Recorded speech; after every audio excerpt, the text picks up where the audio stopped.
Um, I wanted to introduce Seema, and I'll explain why I wanted her to speak. And I think that she's an innovator in the market, and the niche is really, I would say, successful consultants, people who have gotten to a certain level of expertise and have brought that into the market. And I think we have a lot of people in the group here who fit that category.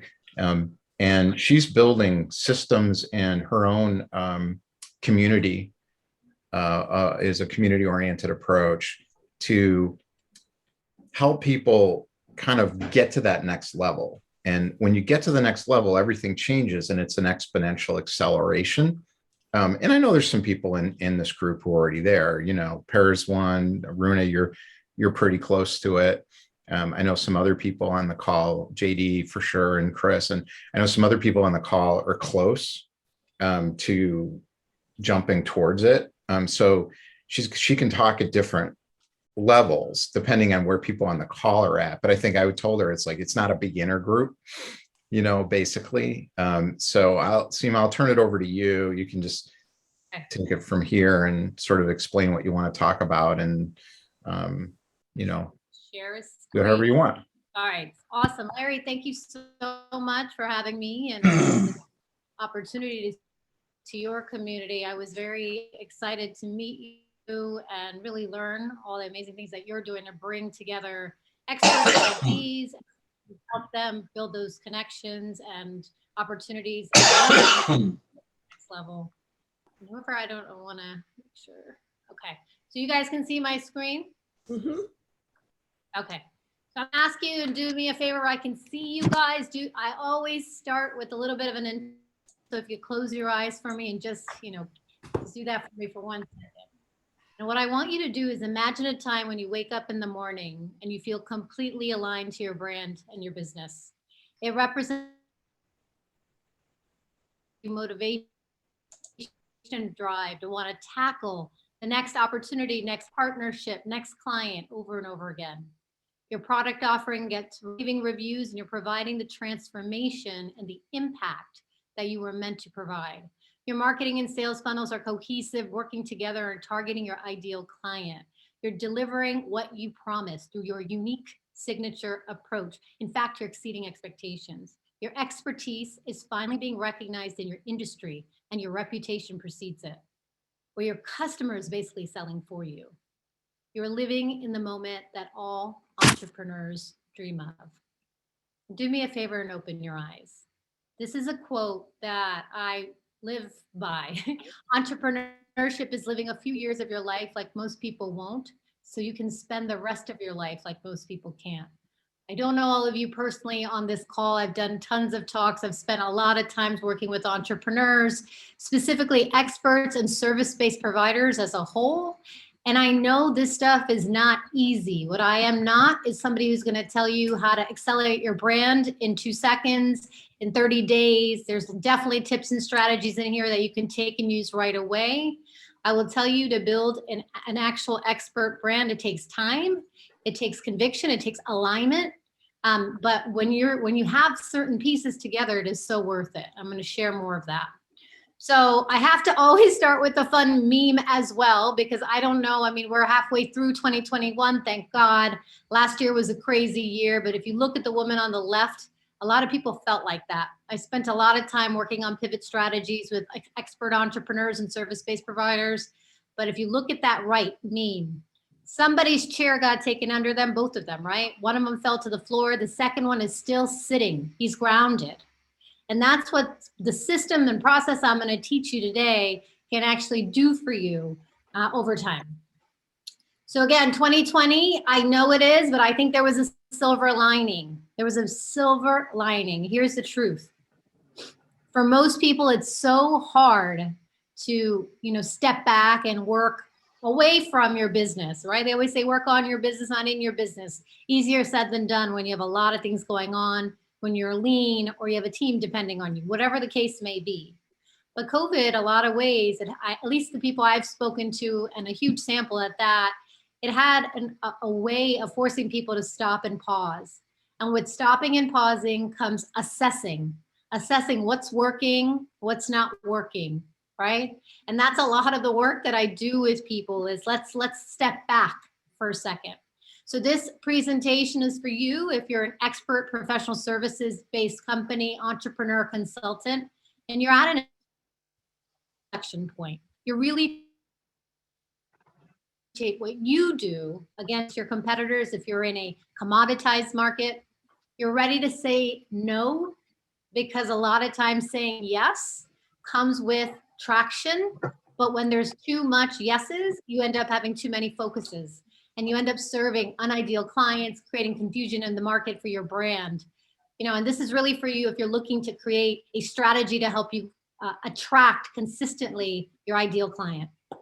So just a caveat, this is not a conversation about people, process, and technology. I do a lot of conversations about that intersection of brand and scalability, so it impacts your business model. But what this is a conversation of what really that expertise that you have. How do you own your excellence? How do you make your business unique and different and actually transforming the people you serve, either the individuals you serve or the businesses that you serve? So this is that correlation of bringing your experience, expertise, the market, and not the core, your conviction together. So just a few minutes about me. I am Seema Alexander, founder of Disruptive.ceo. It's a strategic advisory and repositioning firm, really helping professional services, entrepreneurs, and businesses at a certain inflection point own their unique positioning in the market. I'm also the founder of the Unique Method, which is my 6-step framework, which I'm going to go through 3 of the 6 steps with you today to really help you think about how do you create the uniqueness in your business, and then how do you amplify it in the market to really be known for that. I'm also a mom of 2 little ladies and 2 puppies. Background for me, I grew up in an entrepreneurial small business space. My parents were immigrants from India, came here with nothing. I'm not going to go into every part of this story, but literally we used to own the first Indian vegetarian restaurant in Washington, D.C., and it grew to 3 locations. Started working when I was 12. It went from doing extremely well to close to bankruptcy. I was 15 years old when I started seeing foreclosure conversations and emails and mail from banks. I really understood at a young age when a business is doing well, the CEO, the founder, they just stand up differently, right? Well, when business is not doing well, it has impact on you financially, personally, relationships, health. And it's became my mission at a very young age to understand why businesses fail and why they succeed. And I'm going to spend just a few minutes in a second talking about a little bit of research that I've done that I think may I think will resonate with you. I did leave everything entrepreneurship. I spent 13 years at Prudential Financial, always in business and brand strategy. I worked with 2,500 financial planners and agents, helping them their commodities in the market. How do you make them unique? How do you make their businesses scale? And I had a really great opportunity earlier in my career to work on the historical repositioning, rebrand of Prudential as a whole, which taught me a lot about business. And I'm going to share a lot of those wins, a lot of those lessons in a few minutes. So again, through the work, I've worked with from personal brands to Fortune 500.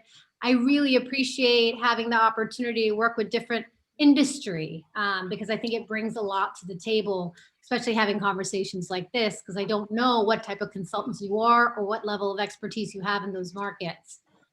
At the crux of what we're going to get to, and I just wrote a blog about this on LinkedIn, so if you're not connected to me, I'd love for you to connect with me and read over this blog, because I've realized that Batman has been the branding king forever. I didn't know until I started to do my own uncovering.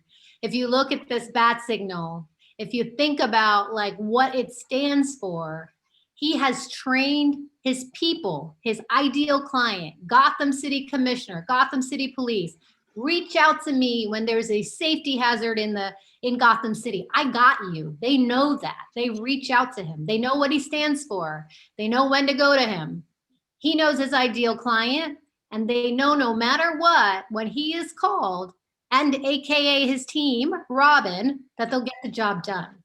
So my question to you is, what is your bat signal? Is it clear to you? And is it clear in the market? So here's the truth and the reality, okay? I know business takes time. The evolution of a professional services entrepreneur, company, consultant, you launch, you learn, you pivot, you gain some traction, there's some inflection points. You know, through those inflection points, you're making some decisions from trying to move away from being this project-based organization to trying to figure out how to be more scalable, how to stop trading time for hours, how to make more impact, and how to make more money, right? But the reality is this, with craziness, I call it gorgeous chaos. A very smart CEO in New York, Angela Gia Kim, coined that term because stuff happens. COVID happens. Referrals come in, but sometimes, you know, anchor clients get lost. And so in this process, no one is the same. It is a very personal journey, but there are certain inflection points that I'm going to share with you that if you make some core strategic decisions, you will get to where you want to be much faster. You know, half of the businesses fail at that 5-year point. That has become something that I want to change, because I feel like if you've gotten that far and you start to really look at your business model and your brand, there are decisions that you can make to help you. So I have studied, you know, for the consultants, the professional services companies, who stood out and why. And I'm going to share some of that with you. So after a lot of research, 20 years in, this is the reality. All organizations, all entrepreneurs evolve. Who you were when you first started is never where you end up.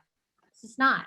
Because you have a lot to learn through the process. You have to validate the market. You have to validate your alignment. You have to see how you work as an entrepreneur. You have to figure out how to bring a team on. But the truth is, the ones who stand out are more successful than not if they've declared their validated, unique place in the market and they've proven it consistently. Okay. So I'm going to give you just a couple outside perspectives. I love this whole concept of Wayback Machine. EYA started with a few consultants really trying to be developers, real estate developers in the Washington, D.C. area. Like everybody else, they were just going out, consulting on projects, and eventually started their own projects. Over time, the Wayback Machine shows you the website from 15 years ago. Now, if you look at them, everything is so clear. They figured out their expert-based positioning. Everything they do, they realize their market is actually in suburbia, where they're bringing these amazing developments into suburban life where everything is walkable. It's the people who want to leave the city but live in suburbs but still have city life, right? Their vision is associated to that. Their niche is associated to that. The way they transform communities, their approach is very focused on that. And they're destroying their niche over the years. This is completely different. Financial planner, right? Coming into the market very, very broad, balancing your life goals and financial results. After 5 years, Ronit made decisions. She said, the people that I like serving, we went into her data. And we're going to talk about learned positioning versus throwing spaghetti into the wall, which most people do in the beginning because you have to. But she realized her market was that transitioner market within the women. So everything she does is focused on women, financial empowerment, financial services, specifically when they're in transition. And she's made a huge name for herself in Long Island City and is doing extremely well. Here are the 5 things that really take away from scaling a service-based business, okay? The CEO, the founder, the entrepreneur, the consultant, they're scared to niche down, right? There's that fear of missing out. If I don't say yes to everything, am I not taking the revenue in? So for a long time, you stay a generalist and not a specialist. And guess what? 10 years from now, you're still not the go-to expert. That has implications. You have too many focuses. When you start saying yes to too many things, that actually loses your credibility. It impacts your ability to provide exceptional service. Like I said, with traction comes opportunity, but we need to stay the course in how you want to deepen the way you want people to think about you in the market. This is a big one. Working with too many ideal clients as a consultant, as you probably know, there are certain people that you love working with. They bring your energy high. I just had a conversation with a client the other day. He's like, Seema, I don't know why. I have all this to do. I just can't do it right now. And he's telling me about this client. And this client was somebody that didn't value him. They were doing great work. They were actually going above and beyond scope, but they didn't value him.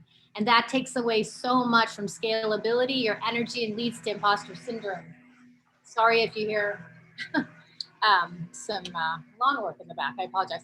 The fourth, lack of clear vision. You know, again, when you say yes to too many opportunities without a focus, it derails your progress. And lastly, and I think a lot of you are here for this, you start looking like everybody else. That's Where's Waldo, that little graphic. I have it in all black and white because we haven't figured out where the red Waldo is yet, where you are, where your bat signal is, right? So if any of those resonate, I'd love to see anything in the chat. Just tell me if any of those resonated to you.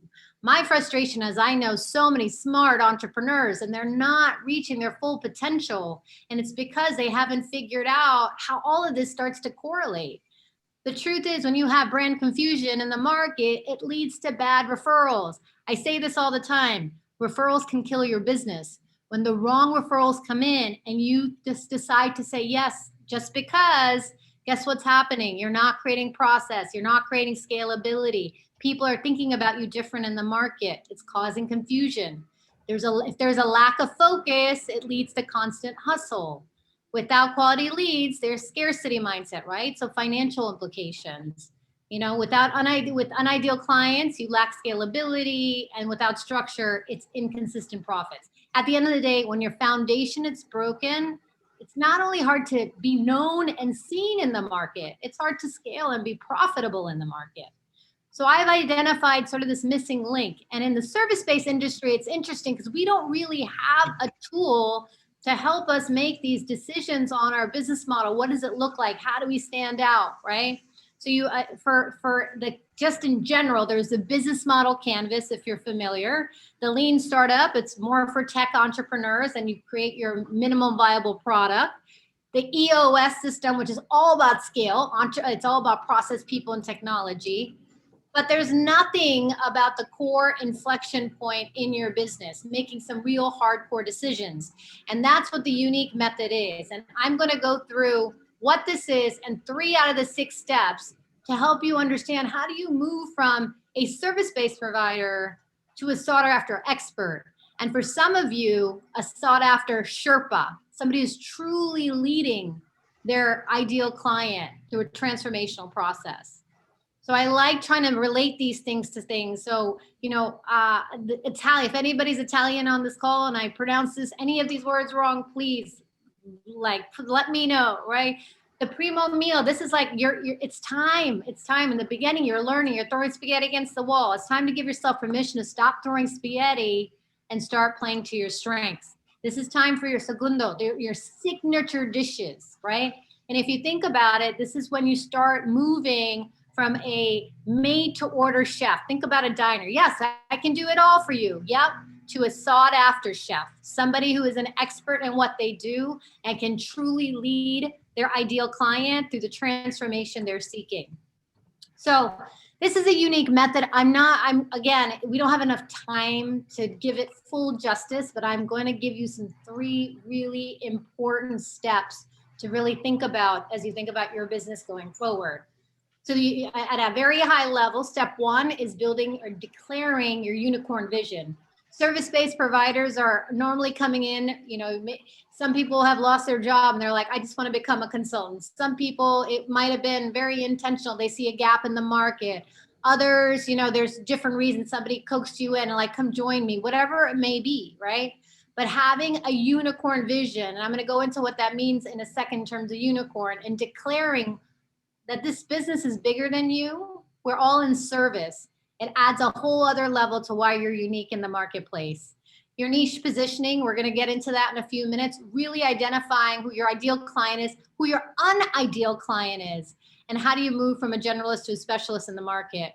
The third step we're going to go into a little bit deeper is your own intellectual property. And this is when you start to step into owning your excellence and looking at, man, I've made a lot of transformation in the world of sales with a lot of organizations and commercial. So I have a client who really has created a commercial sales operating system, and he's coined it to himself and his company. And it's the process they use with the right targeted audience for them in that mid growth stage. And it's gotten them so many results that they're building brand over and over again.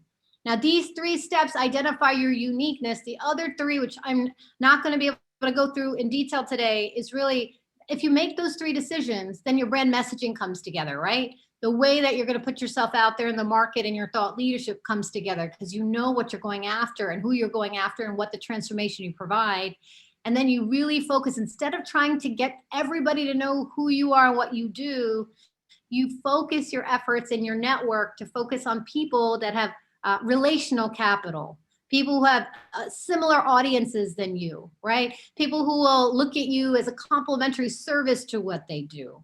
And that's what enrolling your niche network, and it could really, it's gained so much traction and profitability for people because you have a trusted network that you're going after, not trying to be everything to everybody. So again, I'm only going to spend a few minutes on each one because I know Larry really wants me to open it up to Q&A, and I'm happy to do that, but I want to try to get a couple key points out and then show you some case studies. So that's always interesting when you see, you know, the thought behind what businesses have gone through and what other consultants have done. So that first decision is declaring your unicorn vision. When you're working on something you truly care about, nobody has to push you. Your vision simply pulls you. You love Steve Jobs or not, this is one of my other favorite quotes, because what it does, it starts to declare that your business is way bigger than you. And so the concept of visioning, of course, the development of a plan, a goal, all of that. But I started looking up, what's unicorn? Like unicorn business. I was like, why do people call it the unicorn, just aside from it being a magical animal? But the second definition of unicorn is something that's highly desirable but difficult to find or obtain. So when you are really thinking about what you do, you know, if you're helping people in marketing, if you're helping people with writing articles and ghostwriting, think about when you make them successful, what is the amplification of their message going to do for the people's lives or the businesses that they change? Your business is bigger than yourself, and you need to own that. I'm actually going to skip over this just for the sake of time, but this is a 1-minute video about What's Your Vision by Simon Sinek. You can see it on YouTube. Happy to send you guys the link after. But really, he's just talking about when you do have a vision and things happen like COVID, at least you stay the course, and you may go off a little to the left and a little to the right.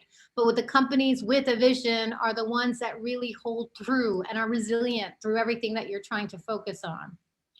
So again, your vision is a declaration of how your business and your expertise will change the world, and your mission states who you are, who you serve, what you do, and on an everyday basis. So again, high level concept, but just think about that. What is your unicorn vision? When you start talking about that, it's really interesting because people start to lean in.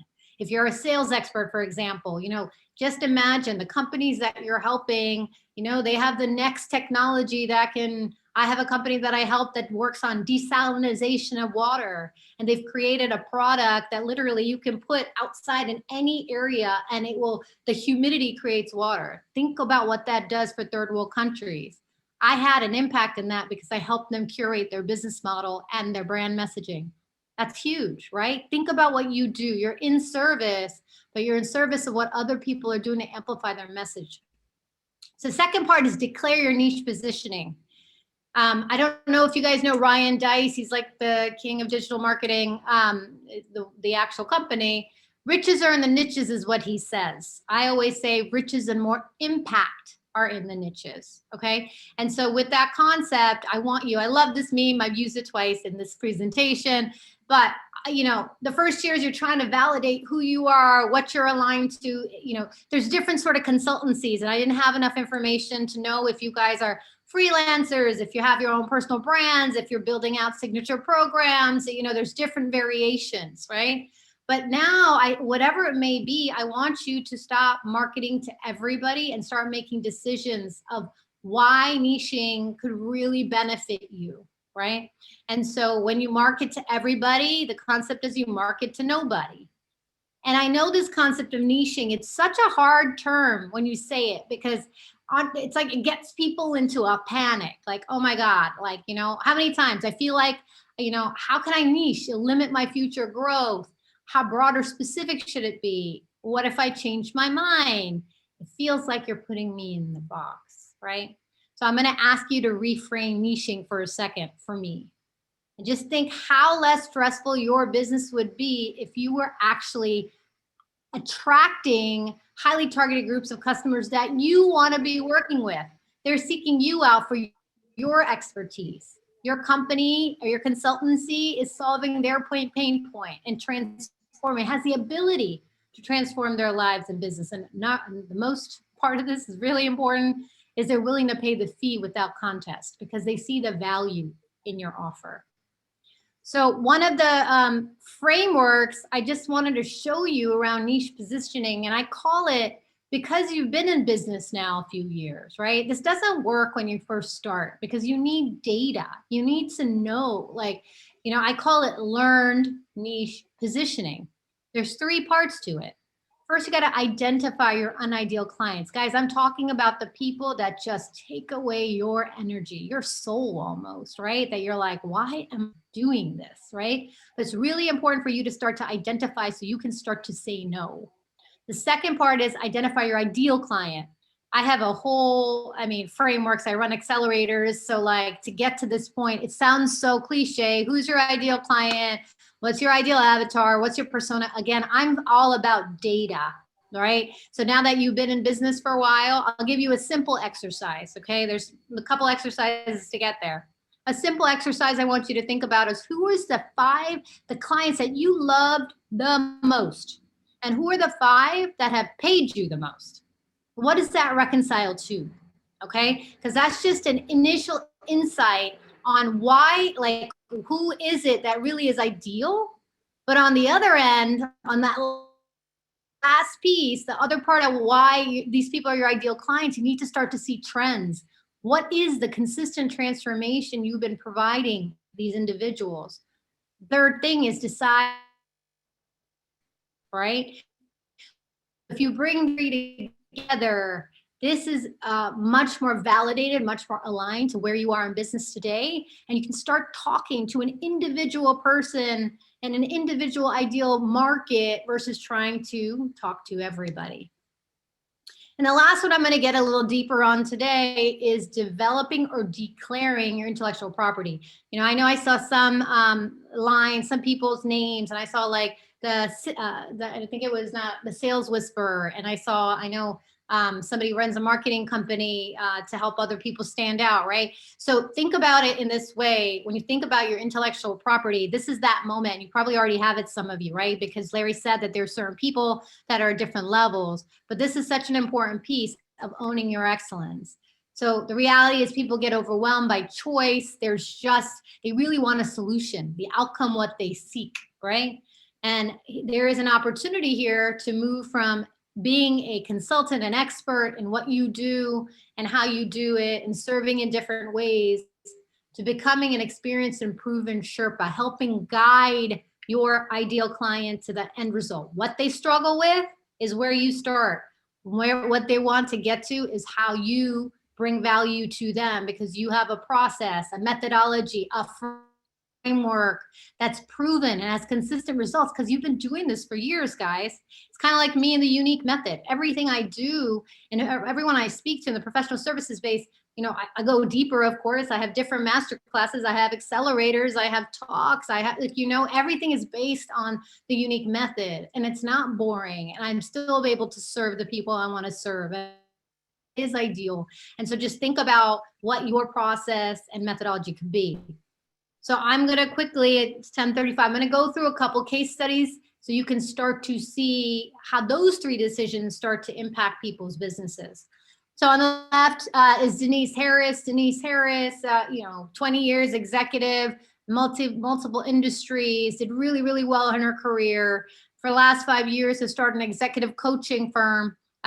And over the years, she has served some of the top senior female executives from companies like Johnson & Johnson to AWS, like really, really great in terms of anchor clients, if you will.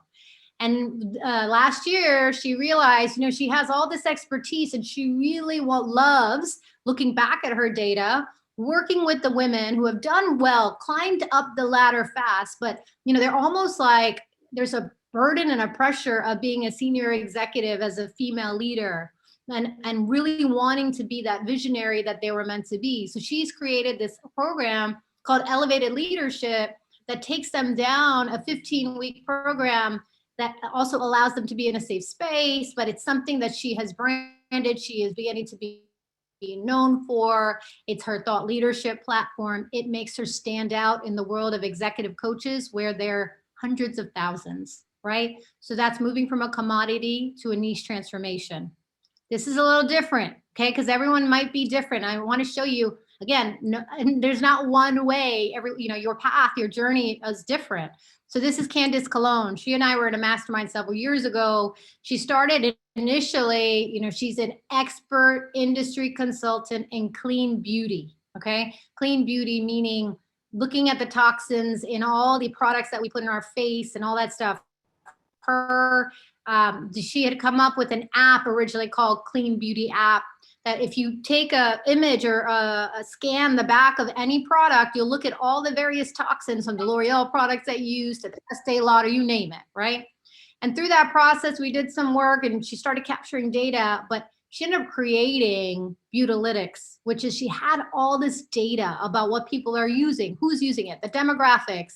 And then she was up against some of these large cosmetic brands that were actually really against her in the beginning, but if over time wanted to use the data that she was gathering to create product.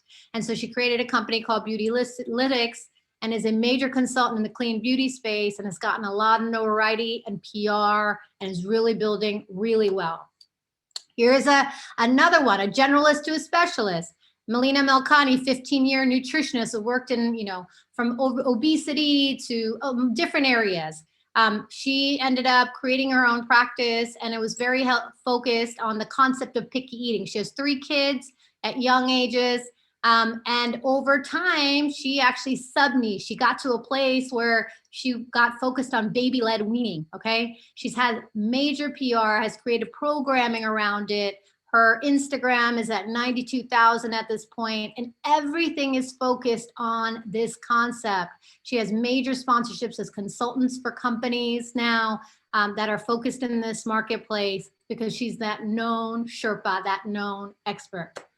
Another one, this is Anne-Marie Bola. Anne-Marie Bola was one of the only individuals at Marine. Oh my God, I'm forgetting it. It's like one of the bigger Marine sort of engineering schools in New York.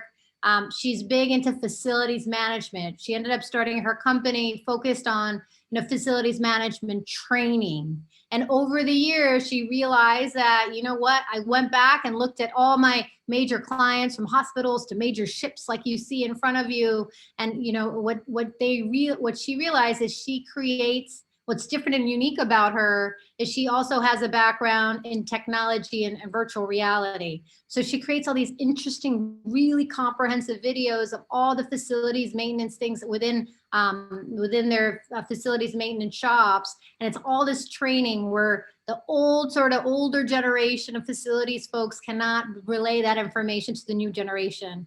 And it's helped so many different buildings stay compliant and really transfer that knowledge. And that's what she's known for in the market now. I'm going to do 2 quick more, or I think I have 3 quick ones. This is an interesting one. And this is like 2 different companies, and I'm going to focus on the one on the right here. So Juby, can barely see his face. He's the CEO. He was a consultant and helping people get certified into cloud-based training, Linux training, and decided he was going to create a service-based company to help people through the training process. And that's what he did. And it was brick and mortar. With COVID came a lot of opportunity to pause. He was looking at his competition. Look to the left. They do classes. If you want a Linksys class, you go to that other company. But what he decided is he wanted to create a transformation and get really niche. So he wanted to help people with no IT backgrounds or technical degrees get their first high-paying IT job.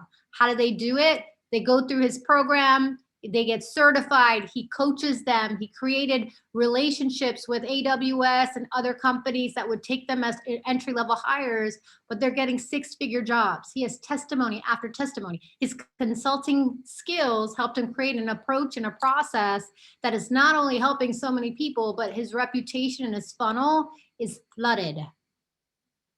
Oh, sorry. Oh, come on. All right, so this one, turning overwhelm into ease. I have two more and we're done. And then I'm going to get into a couple, keep it open for you guys. They started out as just real estate development, wanting to help the neighborhoods in Baltimore and Philadelphia. And they wanted investors to come in and purchase their properties. They were consultants in a way that they were helping these new investors in real estate really understand the market and really build that out. What they realized over time is people wanted ease. So they turned their friction that they were taking away. As a consultant, they were like, let's just work through this whole process for them and educate them and do it for them. So now they go in, they find the locations for these individuals, they renovate their properties, they go in and they find the first property owner, if you will, and they manage their property all for a fee. And it's just it's become a turnkey approach. So as you think about your own transformations, what is the turnkey approach that you could possibly give as a consultant to the clients that you are looking to, and of course, validating what the transformation they're looking for. I'm going to skip this one just in the, for time's sake. So at the end of the day, the unicorn vision, the niche positioning, it's the summary of all this is develop a strong vision, bigger than yourself, right? Start to own your excellence, play to your strengths, be known for a specialty in the market, but use the data that you have. Now you've been in business a while to help you identify your learn niche, where you serve, who you serve the best, right? Who you want to attract in your market. Start selling transformation, stop selling features, right? And within that, you can create your own IP. That helps you as a consultant stand out because everybody else may be doing exactly what you're doing. But if you come at it as an approach that you're really helping somebody with the transformation, understanding your ideal client's issues, right? Figuring out what is the process that you've done consistently, validated, it's proven, and you can go out to the market and say, we just do it differently. And this is how we do it. And these are the results that we've gotten. That's how you create your bat signal, right? And that's how all of the other stuff that we struggle with as entrepreneurs around thought leadership and content and my brand messaging and, you know, building relationships with the right people, that comes with so much more ease when you have those 3 decision points really honed in on. So with that, I'm going to open it up. I'd love to hear any questions, thoughts.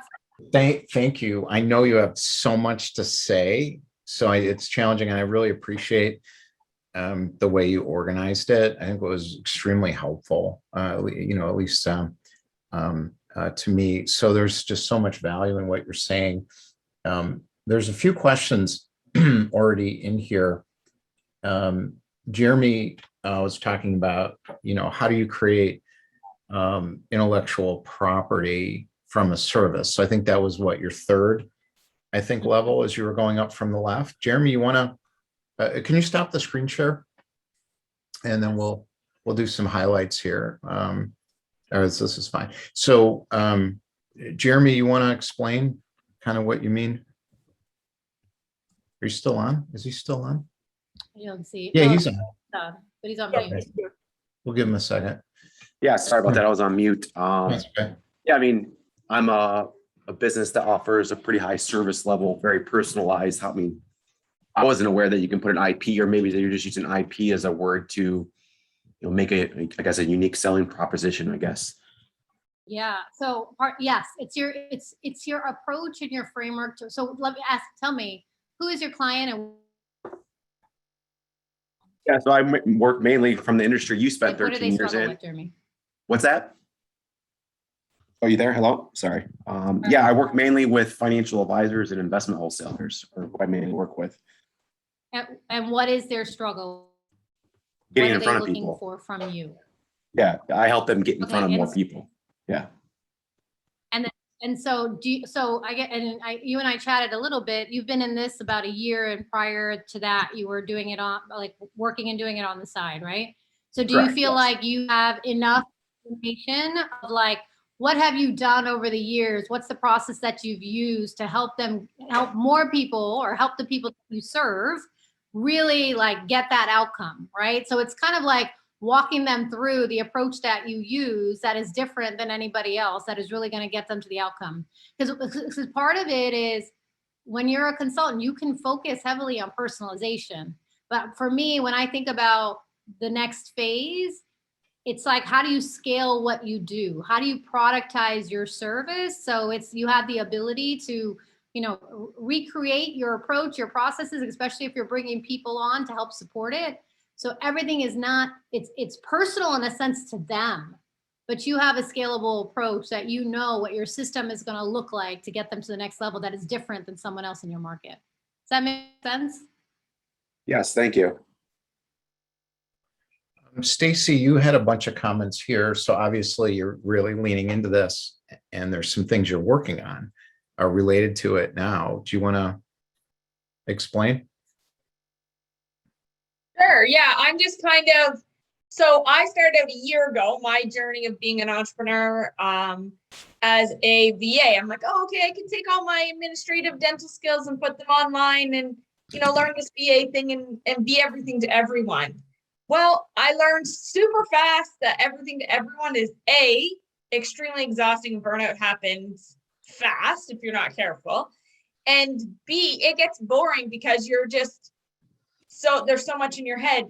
As soon as you niche down, so when you're talking about niching down and like finding a specialty, that is so key. And I could really resonate with that. Whereas now I'm in a marketing space. So now I'm even trying harder to niche down and figure out a good place to be with being a LinkedIn specialist and helping business owners on LinkedIn and learning. And I have meetings all the time, but right now I'm in just the position that I'm in with the marketing company. It's freebie meetings at the time, but in turn, with doing those 15-minute, 20-minute freebie meetings of teaching people some of the bare skills, they're coming back and they're going, oh, this is a lot. This is a lot to learn that I didn't realize. And thanks to Larry and some of the people that I've met through Revenue Climber, like I'm learning lots of great techniques on how to use LinkedIn that people either A, don't have the time to do, or B, have no interest in learning it. So yeah, I could really resonate with everything that you were saying there. Thank you so much for sharing today. Oh, awesome, Stacy. I'm really excited. I have so many stories about virtual assistants and trying to do it all. Right?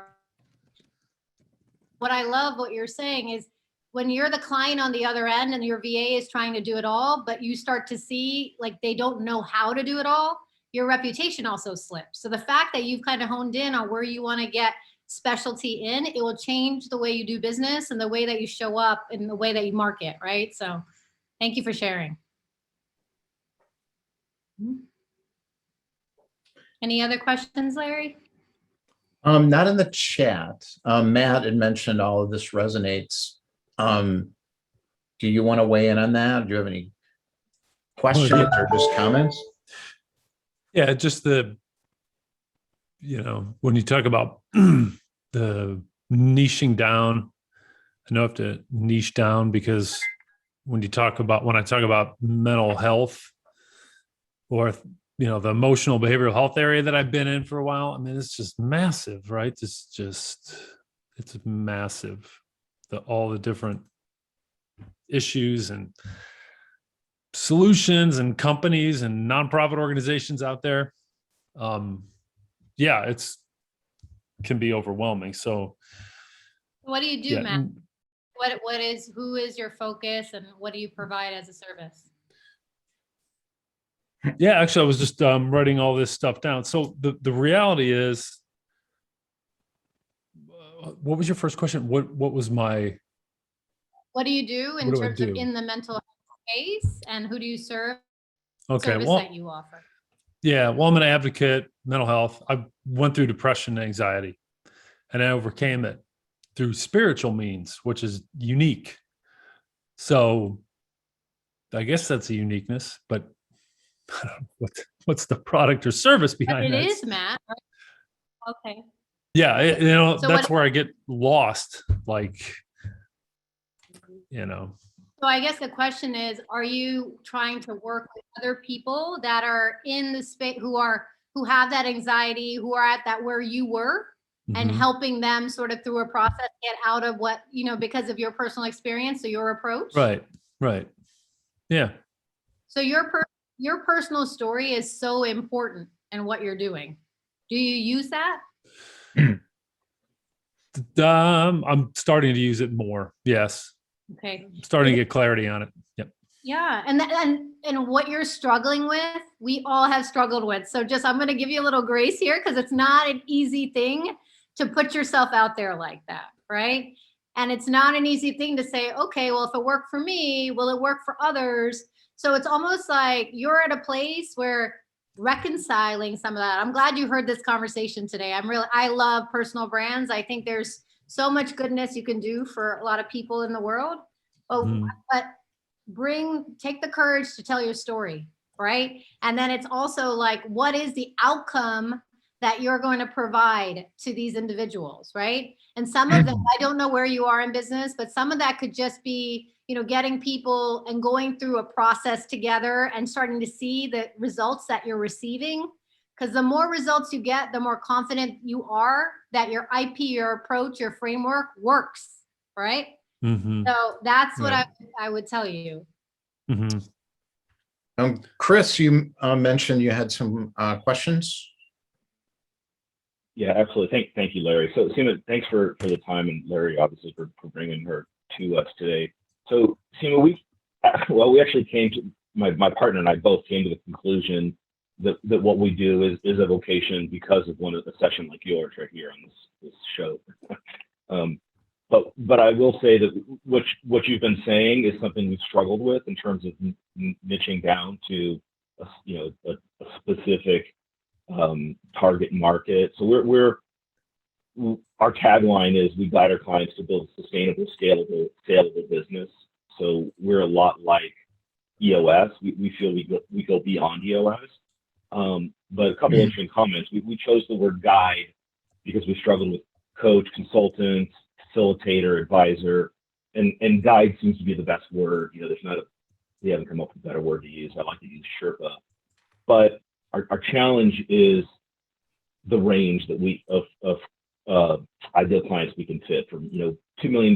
We can do smaller than that. We do, not ideal, but $2 million in revenue to easily 50 million plus in revenue. And there's a huge difference in those kinds of businesses. And the reason the moment we think, probably incorrectly, that that's right is we offer business strategy and talent strategy. Our talent strategy solution, we kind of feel like larger companies are more inclined to pay for that. We use predictive index as part of our talent strategy. There's a cost to that. But there's also a challenge in targeting that range, right? Because 2 million in revenue could be 5, 10, 15 employees, depending on exactly what they do. And 50 million could be, any multiple higher, right? We could be talking 1,000 plus, even, many thousands of people. So it's been hard for us to narrow that down into a specific industry or I guess the challenge is what we say, are you sustainable? Are you scalable? And if you were to leave your business, does it have value? Is it saleable, right? Could it exist without you, and would somebody put a number on it? Yeah, I mean, a lot of the questions that you're asking, I would love to dig deep in all of that because it's interesting because even with a unique method, I see like you want to get it out to the broad stroke, but I don't know how long have you guys been in business, Chris? Like 5 years. Okay, so it's actually over 5 years. So what I would suggest, and I also am going to do a larger masterclass on this stuff. I can share some of that information if you guys are interested. But you have to dig in your data. Okay, so go back to what you have already done and see where the biggest impact for the companies that have gone through your process have really, like, if there are people that are like, oh my God, they're all in the 2 million, you'll start to see trends, right? Because you need to, it's not that you can not become something bigger, but you need to start somewhere and hone your efforts into that area. So how many people are in your company, by the way? Well, we're three founders, and we lost 2 people in the last, COVID period, year and a half. So we're in the process of bringing on board we've brought somebody on board and we're trying to bring in at least one other person. So it's, we're right at about 4 or 5. Employees. Yeah. Yeah. So, I mean, this is it's a bigger question, but again, I would encourage you to look where you guys have made the biggest impact over the last 5 years. If somebody has truly gone through the process with you, right? But how many of those are there, right? And then like starting to think about if there are 5 of you, I don't know what your model is. If you guys have virtual programming, if it's all like one day workshops, I don't know what all that stuff is. I mean, that's a bigger question because we'd have to figure out where the business model fits in and where your forecasted numbers need to be. Does that make sense? Yeah, we're clear on the model that it really is designed to be virtual. Doesn't really often make sense for us to travel. They're in our locations: Chicago, Grand Rapids, Michigan, and Palm Beach, Florida. We'll go to them, but we typically don't need to travel. Rare instances. And our program is, ideally it's 12 months minimum, right? But usually it's more like 3 years, right? Before they're sort of we're hands off, right? And they've achieved their. Oh yeah, so it's 12 months to like 3 years. Okay, so that's a pretty long commitment for a company. So that's actually interesting too. Just think about that nuance as you're thinking about your ideal client, because you're asking somebody to stay with you for a year to 3 years. That's a very important nuance because not all companies will do that, right? And they really need to understand the transformation you're going to be able to provide in that amount of time for them. And I don't know how much it costs, right? So that's a discussion, a deeper discussion I have, but something to think about. We've only got a couple more minutes. What I'd like to do is just, Seema, what if people do want to have this deeper conversation with you and go to the next steps, what should they do? I would ask, actually, I'm just going to provide you guys, because there's 2 things. I'm going to provide you guys an opportunity to get a summary of the unique method. I think that might be very helpful for some of you guys, and I'll put the link up in a second. And then I'm going to give you my email address. And I think like if you guys are really interested, I'm going to be doing a masterclass, more of a full day where, it's you and your partner want to come and really hone in on this model, do the work. It will be very guided. I'd be interested, if that's something you'd be interested in, I'd be putting that on in the next 3 weeks or so. So that is something, it sounds like from the conversations could be helpful for this group. And I can share more information on that for sure. And let me share the other link too, but go ahead, Larry. I'll find the other link. Oh, it's great. And we'll have this video also in the community platform, as people know, I think by now, in the Thursday area. So if you want to, rewatch it, feel free. So what we'll do for the next half hour is I want to test out this. Well, not test out, we've already done it. It worked great. This networking idea of breaking down into subrooms, meeting different people, sort of rotating around. Speed networking, I guess, but hopefully without too much speed. So if anybody wants to stay on, feel free, if you need to go. Thanks for coming. I really appreciate it. Tomorrow, we have a meeting at 11 o'clock to 12 Central Time. And there's a concept called super connecting. And the idea is changing your approach to networking. I'm kind of taking the word networking and using it, learning from Michael Roderick, who we've all heard from a few times, not to introduce your innovation first. Tell people what they've already heard of. And I'm guilty of always starting with the new idea, and then people they don't know what you're talking about. So we're going to talk about power networking tomorrow, but it's different than that. So if you want to come, we'll be on the call, and the link to that meeting's in the community platform event calendar, or just reach out to me through LinkedIn and I'll get you the info that you need. Thank you again.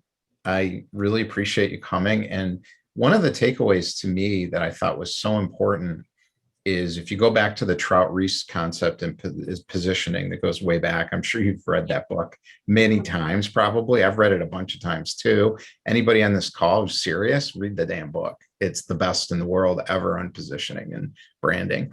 But if you have one visual image in the minds of exactly the right people and a word or a tagline, you won. You won. You will own that share of mind, and no one else will own it if you do it before someone else does. And there's a lot of examples of this. And I think the bat signal example blew my mind. I thought, that's it. How clear can you be? Thank you. You know, it's funny, that all came through some guidance from Michael Roderick, because, and so you guys know how this community works and how amazing it is. Michael Roderick is somebody I was in New York for 17 years. I've known him. And then I saw him again on Larry's platform, and I ended up joining his course. And then I met Runa on this platform. She ended up joining his course, but he had this concept of magic tricks and anchors. And that concept allowed me to think about the bat signal. So it all, Oh, you came up with a bat signal from him, from Well, working with him. I came up with it, but his concept around this magic, he calls it magic tricks and anchors, right? To Right. make it more relatable, Mhm. came from, like, that concept came from him. So yeah, so the bat signal came from me, but because of him, like, you know. This step, I have to say, this step, very few people take it. Mhm. They get to here and they don't get to here. If you get to here, there's this like exponential acceleration into the top 5%. And that's where all the real money is. The serious money is when you go to that next step and you stop speaking in jargon or be confusing or not have missed the branding part. So I think Michael's a good person to follow. Obviously, Seema, another really good person to follow who did a workshop a little ways back is Breyer, David Breyer. David, I had that right? David Breyer, right? I think so. No, that's not right. Hold on a second. He's amazing at this. David Bear. David Breyer. B-A-Y-E-R. Yeah, it's David Breyer. Oh, okay. Yeah, David Breyer. So what David Breyer, he is a creative person. So he's a creative, not a business person at heart or a strategist at heart. And I think that's why he gets people to the next level. And his workshop was amazing. And he has an accelerator course that's pretty inexpensive to help people develop the visuals around the brand and the cohesiveness for it. And people come out the other end of that. And it's just like, you got that one thought. So, you know, the strategic framework is one thing, you got to have that. And then the creative ideas for the concepts and the messaging and the conversations and the stories. But then there's the next piece, I think, which is visually, how is that communicated through images and a brand platform? Every consumer company in the world does this, but how many B2B consultants do it? It's pretty rare. And you had great examples of people who've done that. Yeah, the more and more I see it, it's the ones that win. So I agree with your thoughts around that, Larry. Yeah. All right.